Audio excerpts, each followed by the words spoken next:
For most of human history, if you wanted to travel from Europe to India, China, and the Far East, you had a choice of two routes. One was the overland route, what's known as the Silk Road, plagued by various tax regimes and many, many bandits, and then repeat the process on the way back, or sail down around Africa via the Cape of Good Hope, a journey that would take months and subject you to all kinds of storms, tribulations, piracy, and the risk of wrecking.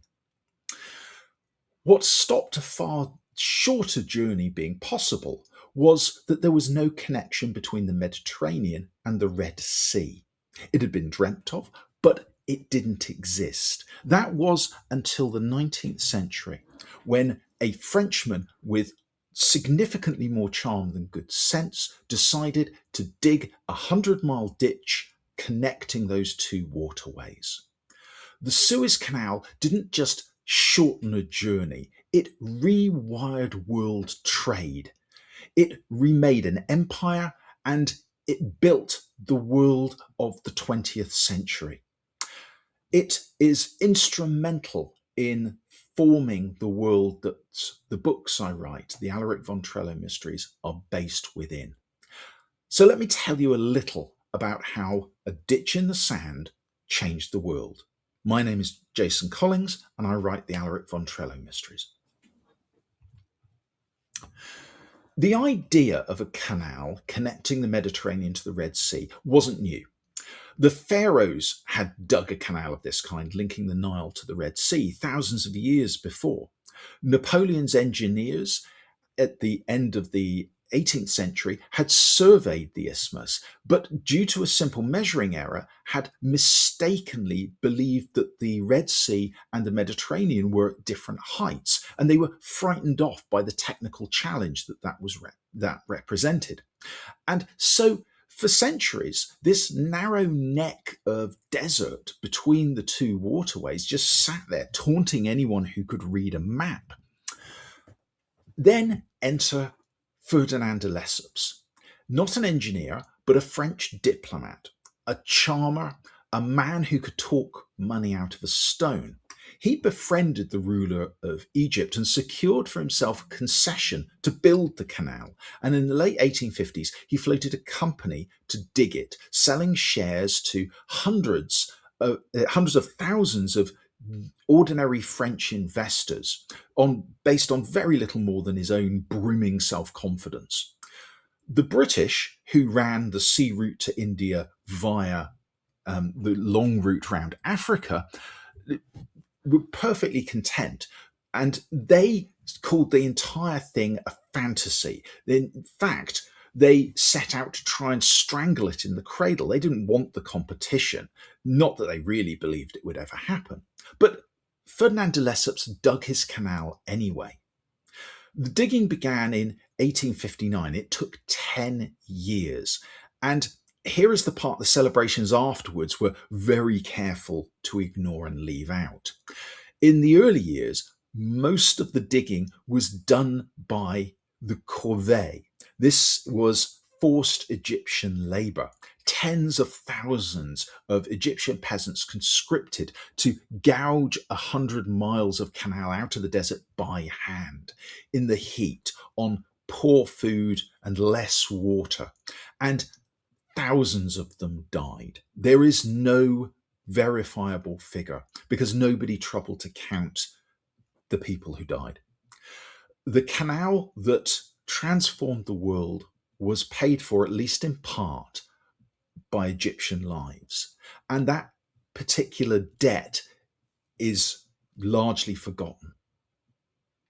The canal itself nevertheless opened in November 1869 with a party of almost deranged extravagance. Royalty, heads of state sailed the length of the new canal in a stately procession of ships. The ruler of Egypt spent money he didn't even remotely have to impress these potentates from Europe. And because the canal was a triumph, it also became a trap. It had cost so staggeringly much that Egypt was drowning in debt before a cargo ever passed through it. And now the British changed their minds. Having sworn for years that the canal would never work, when it did, they abruptly grasped that it was potentially transformational, either for or against their global empire. It had cut the sailing time to India by half. That was not something that the British could afford to leave in the control of the French or the Egyptians. So in 1875, when the bankrupt ruler of Egypt was desperate to sell his shares in the canal, the British Prime Minister Benjamin Disraeli borrowed the amount from the Rothschilds' bank and bought those shares quietly before anyone else, particularly the French, could do anything about it. In one stroke, Britain became the largest shareholder in the Suez Canal Company. They then controlled the artery of world trade and of their global empire. A few years after that, in 1882, they would occupy Egypt outright. They didn't take political control, but effectively, Egypt was added to the British Empire. A hole in the sand had acquired an entire country to guard it and had become the center of the world's greatest empire.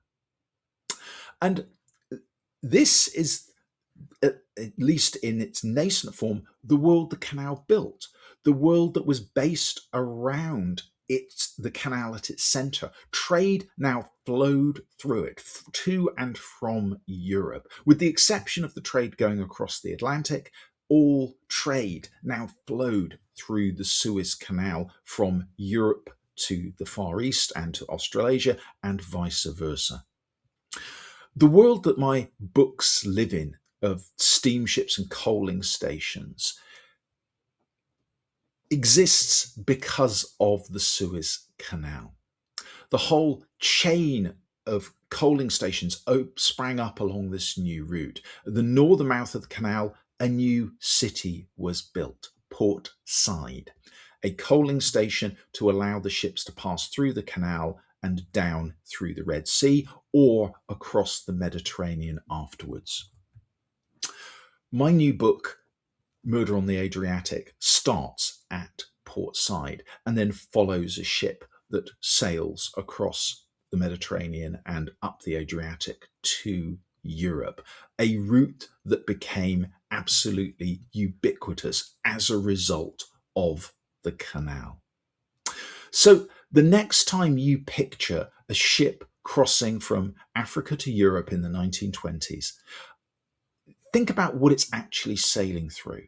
It's passed or is passing not just through a canal, a stretch of water, but the most fought over 100 miles of water on Earth, a shortcut that was paid for with thousands of Egyptian lives, that became the focus of the world's greatest empire, that led to the occupation of a whole country, that became later the focus of an entire major campaign during both the First and then the Second World Wars. It was thick with people who had business between the two worlds, whether that was open business or illicit business. It was a place of trade, of blackmail, of spies. And so if people ask me why I would set a story on that route, my answer is, why wouldn't you? It is one of the most fascinating places in the world in the 1920s. If you set a story on a ship traveling through the Suez Canal and passing beyond, the story almost writes itself. Thank you for listening. I hope you enjoyed this content. If you do, please subscribe for more. And Murder on the Adriatic is out on the 1st of August. Thanks very much.